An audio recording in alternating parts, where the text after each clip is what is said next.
등산은 여러 가지 위험 요소가 많은 산 중에서의 활동입니다. 사소한 실수로 인해 부상은 물론 귀중한 인명까지도 잃을 수 있지요. 이번 영상에서는 누구나 알고 있는 상식이지만 모두가 실천하고 있지는 않은 점들에 대해 얘기해 보겠습니다. 또 자칫 가볍게 여기기 쉬워 급한 상황이 닥치면 큰 곤란을 겪을 수 있는 사항들을 점검, 보다 안전한 산행을 즐기는 데 도움을 드리고자 합니다.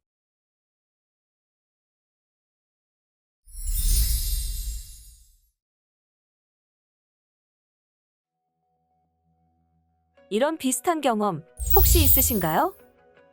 어떤 일이 있어도 등산화 끈이 저절로 풀리는 일은 없어야 해요.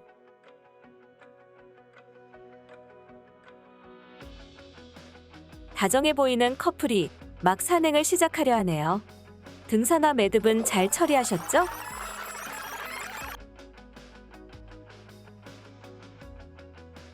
네, 다행히 풀리지 않는 매듭으로 잘 준비하셨네요. 나비 매듭을 짓기 전 먼저 두 바퀴를 돌려주고 고리를 각각 반대 방향으로 통과해 당겨주는 원리랍니다. 등산화 창은 항상 마모에 시달리지요. 창 마모가 심할 경우 급경사 흙길과 암릉에서 애를 먹을 수 있어요. 자칫 넘어지거나 무릎이라도 찍게 되면 부상을 입을 수 있겠죠? 미리미리 창가리를 하거나 신발을 교체해 만일에 대비해야겠습니다.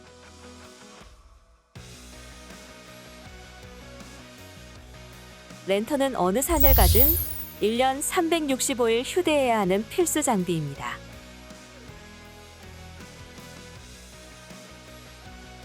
깜깜한 산길을 불빛 없이 내려가야 한다는 건 고생을 떠나 때로는 생명과도 직결될 수 있는 문제예요.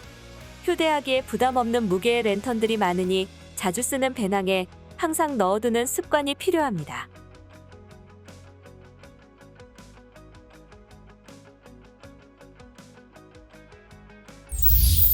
떼약볕이 내려쬐는 한낮 등산에 모자는 필수품이죠? 그런데 차양이 너무 넓은 모자는 오르막길에서 시야를 가려 자칫 나뭇가지나 바위에 부딪히는 사고를 당할 수 있어요.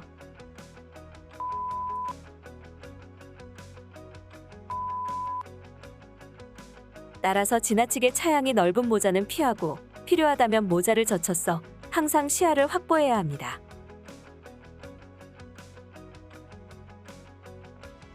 산에서의 사고가 내 일이 되지 말란 법은 없겠죠. 이럴 때 배낭 속 생존 장비는 생사의 기로에서 큰 도움이 됩니다. 보온 의류와 비상식량, 비상용 은박 블랭킷, 초경량 버너와 라이터 등은 극히 기본적인 생존 장비입니다. 특히 초를 토막 내어 휴대, 유사시 비상 블랭킷을 덮어쓰고 켜면 체온 보호에 큰 도움이 됩니다. 스틱은 무릎 관절에 가해지는 부하를 크게 덜 수 있어 많은 분들이 즐겨 쓰는 산행 장비입니다. 등산을 시작하며 가장 먼저 꺼내드는 장비가 스틱일 정도지요. 그런데 스틱을 쓰지 않을 때 배낭 사이드 포켓에 꽂은 채 산길을 걷는 분들이 종종 보입니다. 매우 위험합니다. 나뭇가지나 바위턱 따위에 걸려 넘어지며 부상을 입기 쉽습니다. 또 날카로운 스틱 촉에 사람이 다칠 염려도 있고요. 스틱은 사용치 않을 땐 가급적 배낭 안에 넣는 게 좋습니다. 가능하다면 분리해 배낭 속에 휴대하도록 하고 여의치 않다면 스틱 촉 보호캡과 스틱 가방 등을 이용해 만일의 불미스러운 일을 예방하도록 합시다. 급경사나 바위 구간에서 뒷사람을 돕는답시고 스틱을 내미는 분들을 간혹 봅니다. 절대 해서는 안 될 행동입니다. 스틱의 관절 부위는 꽉 조여도 체중이 실리면 의외로 쉽게 빠지고 맙니다. 올라오는 사람이 디딘 자리가 가파른 바위 구간이거나 절벽이라고 상상해 보세요. 스틱을 보조로프처럼 쓰는 일 절대 있어서는 안 되겠습니다. 하산길에는 올라갈 때보다 훨씬 많은 하중이 스틱에 가해집니다. 바로 이때 별 문제 없던 스틱이 갑작스레 접히며 부상을 입는 사고가 종종 발생합니다. 이를 미연에 방지하기 위해 경사가 급한 구간으로 접어들기 전 반드시 스틱의 연결 부분을 체크해야 합니다. 대개 조임식 스틱보다는 레버식이 더 안전합니다.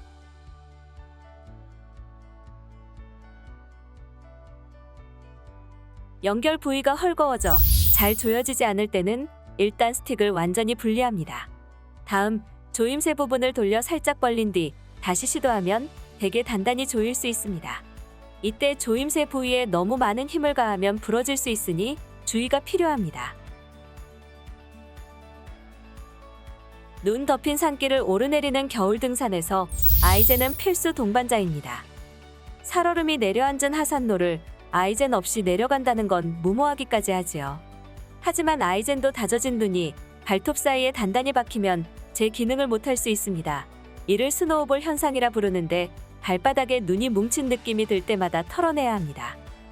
체인 형태의 아이젠을 조금 헐거운 사이즈로 착용하면 스노우볼이 거의 생기지 않습니다. 단 심설 산행 시에는 눈의 무게로 아이젠이 벗겨지며 분실의 우려도 있으니 주의해야 합니다.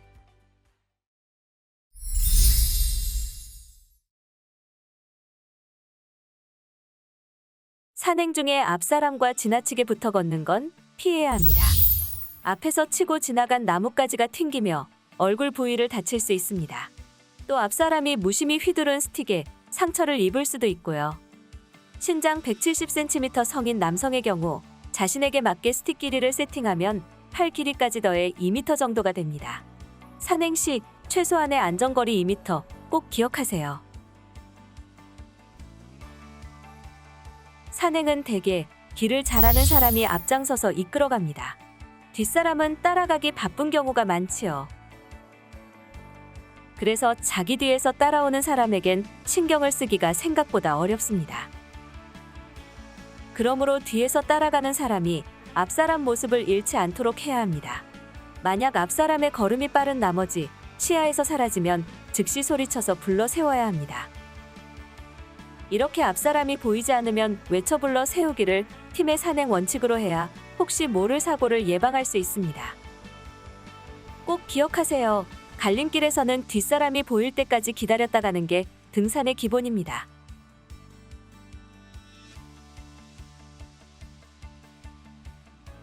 산행 도중 등산로 가장자리의 바윗돌은 딛지 않는 게 좋습니다. 머리 위 바위 홀드를 잡고 올라설 때도 혹시 그 위에 돌무더기가 있을 수 있으니 주의해야 합니다.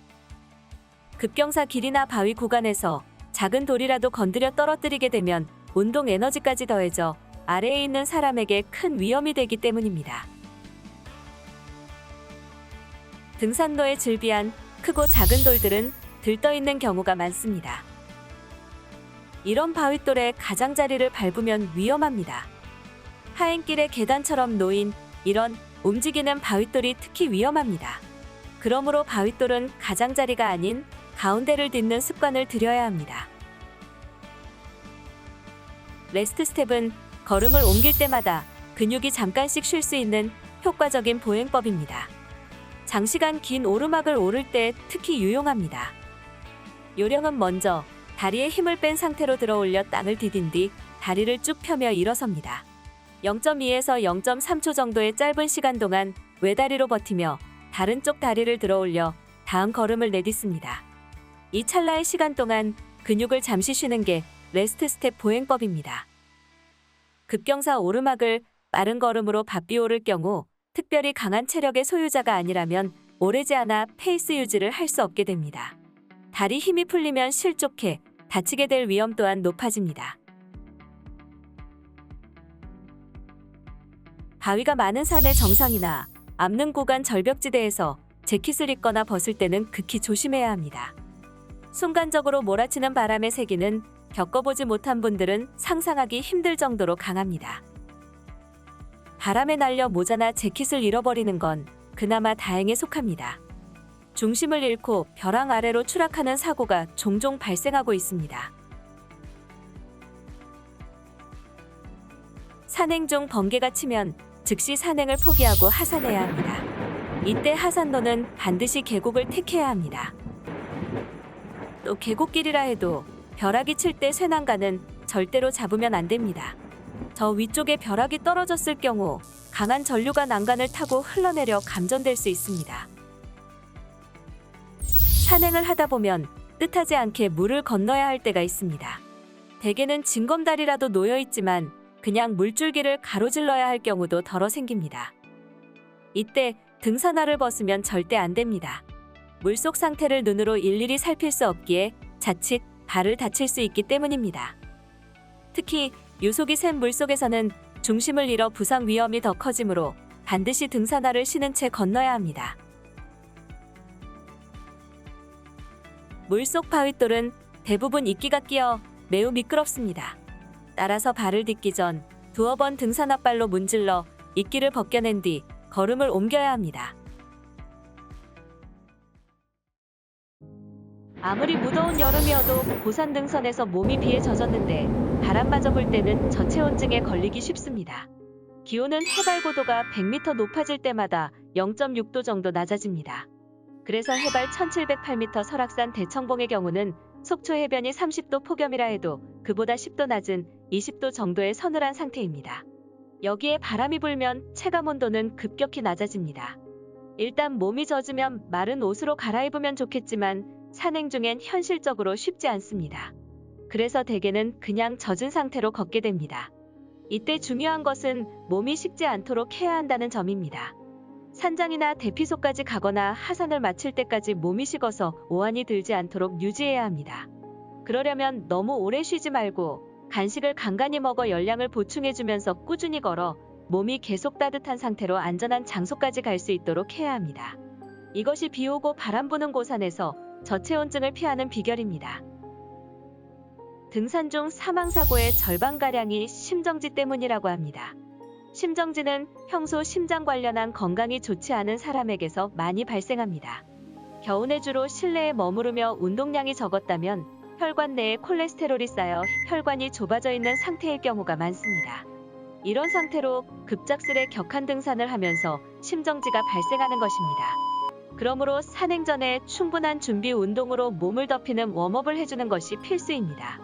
또한 산행 초반엔 느린 걸음으로 천천히 올라가고 이따금씩 쉬면서 급격하게 심장에 부담을 주지 않도록 합니다. 또한 심정지 비상약인 니트로글리세린을 항상 지니고 가야 합니다. 한 번이라도 협심증 같은 심장병을 앓았던 사람, 심장병 위험 요인이 있는 사람, 45세 이상, 흡연, 고혈압, 당뇨, 고지혈증, 복부비만, 부모 형제 중 심장병 환자가 있는 경우 등 7가지 심정지 위험 요인 중에서 3가지 이상을 지니고 있는 사람이 특히 조심해야 합니다. 심정지 발생 시 니트로글리세린을 혀 밑에 넣고 녹이면 보통 2분 이내에 심혈관을 확장시켜주는 효과가 나타난다고 합니다. 30분 정도 지속되고 3회까지 반복 사용할 수 있다고 합니다. 이렇게 하여 어느 정도 회복 후 얼른 하산하거나 구조대가 올 때까지 시간을 버는 것입니다.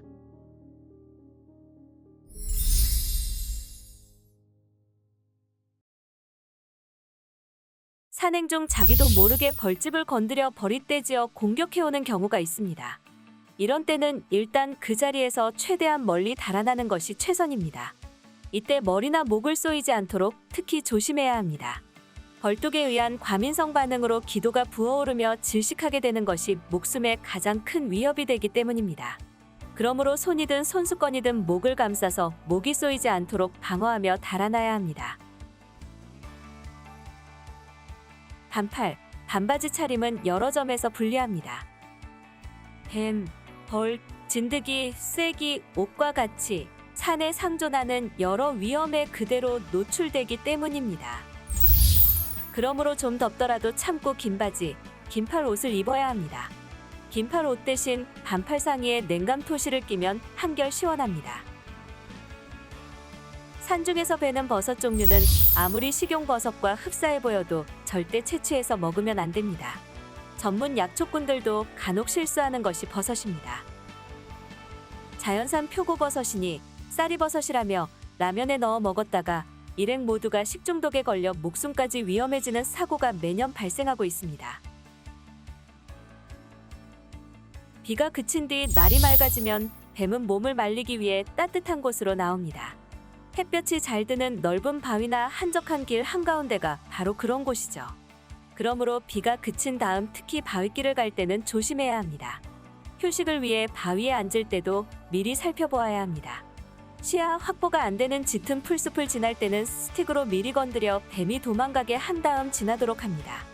아주 무더운 날에는 뱀이 시원한 계곡으로 내려오기도 하므로 계곡에서도 뱀을 조심해야 합니다.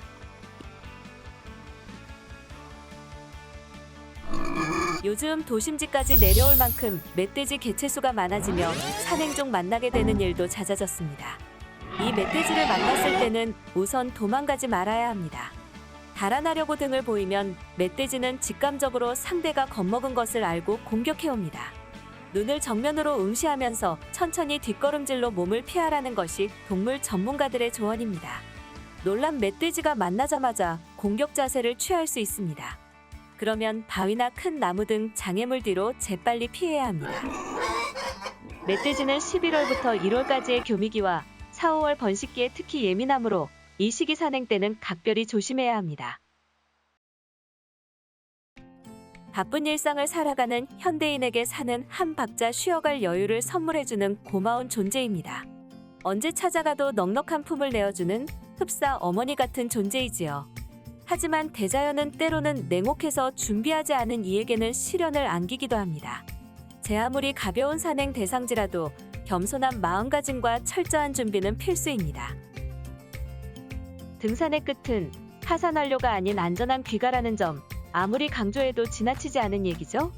건강한 산행 문화를 만드는데 우리 모두 함께 합시다.